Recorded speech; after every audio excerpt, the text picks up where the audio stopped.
इस वक्त हमारे साथ बातचीत करने के लिए मौजूद है राज्यसभा सांसद सुभाष बराला जी। सुभाष जी, सबसे पहला सवाल है कि ब्रज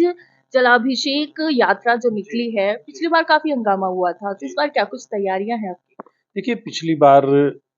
ठीक कह रहे हैं आप, काफी वहाँ समस्याएं पैदा हुई थी, आपस में टकराव हुआ था। लेकिन इस बार जो तैयारियां हैं बहुत अच्छी तैयारियां हैं और पुलिस प्रशासन पूरी तरह से चाक चौबंद है। और जो सुबह से यात्रा का क्रम हम चलता हुआ वहाँ पे देख रहे हैं, बहुत शांतिपूर्ण तरीके से हर्ष और उल्लास के साथ सब यात्री अपना कार्यक्रम के अंदर लगे हुए हैं। और मैं उम्मीद करता हूँ कि सब वहाँ लोग मिल करके पूरा हमारा जो नू जिला है उसके सभी नागरिक मिल करके और शांतिपूर्ण तरीके से ये ब्रिज मंडल यात्रा संपन्न हो, इस बात का एक सफल प्रयास करेंगे। कल वित्त मंत्री निर्मला सीतारमण जो है वो बजट पेश करने जा रही हैं संसद में, तो हरियाणा के लिए क्या कुछ खास रहने वाला है? जनता आपकी तरफ उम्मीद की एक किरण लेके देख रही है। देखिए, जब से भारतीय जनता पार्टी की सरकार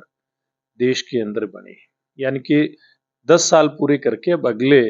11वें साल के अंदर प्रवेश कर गई देश की हमारी सरकार, और लगभग 10 साल हमारी हरियाणा प्रदेश की सरकार को संपन्न होने को हैं। अगर इन दोनों ही सरकारों के कामकाज को हम देखें और शुरू से लेकर के इस जो अभी जो कल बजट आएगा उसको हम देखें, तो नरेंद्र मोदी जी के नेतृत्व में सबका साथ, सबका विकास, सबका विश्वास और सबका प्रयास, इस नारे को सार्थक करते हुए हमारी सरकारें आगे बढ़ी हैं और देश का सर्वांगीण विकास हो, इसको मद्देनजर रख करके बजट प्रस्तुत हुआ है। और हरियाणा प्रदेश, क्योंकि हरियाणा प्रदेश ने भी अपने आप में जो हमारी सरकार वहाँ पे चली, अपने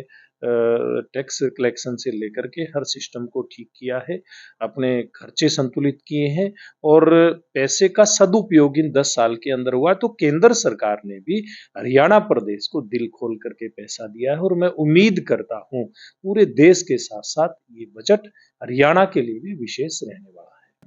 तो हरियाणा में अभी विधानसभा चुनाव आने वाले हैं, तो क्या कुछ तैयारियां हैं आपकी?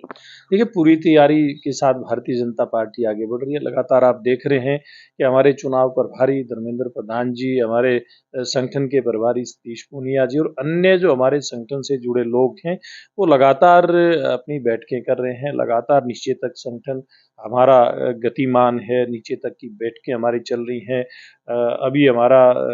प्रदेश के बाद जिला, जिला के बाद मंडल और मंडल के बाद शक्ति केंद्र की बैठकें हरियाणा प्रदेश की हमारी संगठन की चल रही है। तो दूसरी तरफ हमारे मुख्यमंत्री नायब सैनी जी, जो हरियाणा में मुझे लगता है कि एक सबसे नौजवान मुख्यमंत्री हैं और जो बोलते हैं, बोलने से पहले जिनके चेहरे के ऊपर मुस्कान रहती है, उनके नेतृत्व में हरियाणा के जन जन के चेहरे पे मुस्कान हो, इस बात का प्रयास सरकारी स्तर के ऊपर भी चल रहा है। तो हमारी तैयारियां मुख्यमंत्री जी के नेतृत्व में भी चल रही हैं और संगठन की भी हमारी तैयारियां चल रही हैं। तो मैं एक बार दावे के साथ कह सकता हूं कि जिस प्रकार से नायब सैनी जी के हाथ में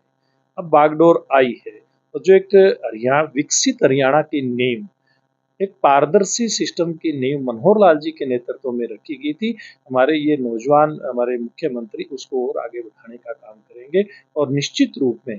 ये जो चुनाव होगा ये बड़ा दिलचस्प होगा। और हरियाणा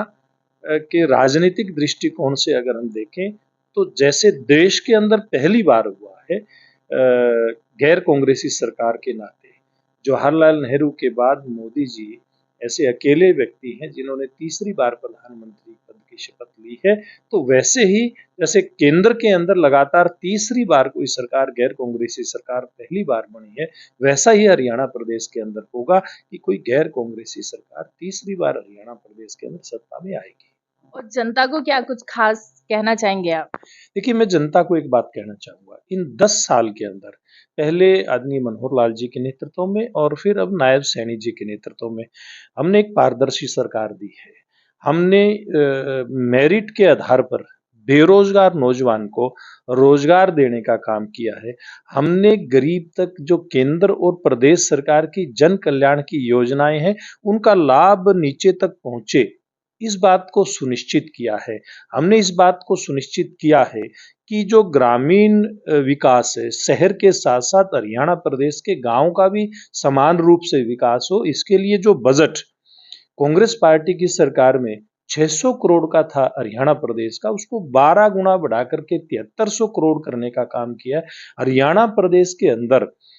14 फसलें आज या तो न्यूनतम समर्थन मूल्य के ऊपर मिल रही है या भावांतर भरपाई के आधार पर किसान को की खरीदी जा रही है। अगर हम बात करें हमारे किसान की फसल के नुकसान की, सबसे ज्यादा अगर कोई हमने हरियाणा प्रदेश में बड़े बड़े अपने आप को तथाकथित किसान नेता कहने वाले लोग मुख्यमंत्री रहे, लेकिन सबसे ज्यादा नुकसान की भरपाई चाहे वो फसल बीमा लागू करके या फिर सीधा मुआवजा दे करके अगर की है तो भारतीय जनता पार्टी की सरकार ने की है। तो ऐसी सरकार जिस पार्टी ने 10 साल हरियाणा प्रदेश के अंदर दी है और वही सरकार अगली बार फिर प्रदेश के अंदर बने और जिन लोगों ने हरियाणा को लूटने का काम किया, हरियाणा के बेरोजगार नौजवान की नौकरी लूटने का काम किया, भोले भाले किसान की जमीन अधिग्रहण का डर दिखा करके